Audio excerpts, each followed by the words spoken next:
Lahore college बराए ख़वातीन university को शमसी तवानाई पर मुंतकिल करने मुआहदा महकमा तवानाई पंजाब के साथ तय पा गया। Doctor Bushra Mirza vice chancellor LCWU और PICA ने एनर्जी सर्विस कंपनी मॉडल पर LCWU में शमसी पैनल सिस्टम की फराहमी और इंस्टॉल करने के लिए मुफाहमत की याददाश्त पर दस्तखत किए। वाइस चांसलर लाहौर कॉलेज बराए ख़वातीन यूनिवर्सिटी डॉक्टर बुशरा मिर्ज़ा का कहना था कि शमसी निज़ाम की तनसीब ज़ीरो रनिंग लागत के साथ एक काबिल ज़िक्र कामयाबी होगी। ये माहौल दोस्त होगा और शमसी तवानाई की वजह से हमारे बिजली के बिलों में ज़बरदस्त कमी आएगी।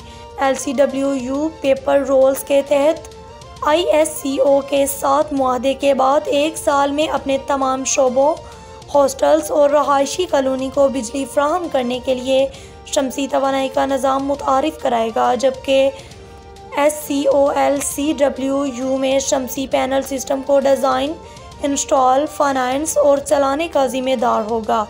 Professor doctor Intisar Ahmed dean faculty of engineering and technology project के फोकल पर्सन और Mohammad Umar Rana lecturer electrical engineering department बतौर टीम मेंबरान प्रोजेक्ट का हिस्सा होंगे।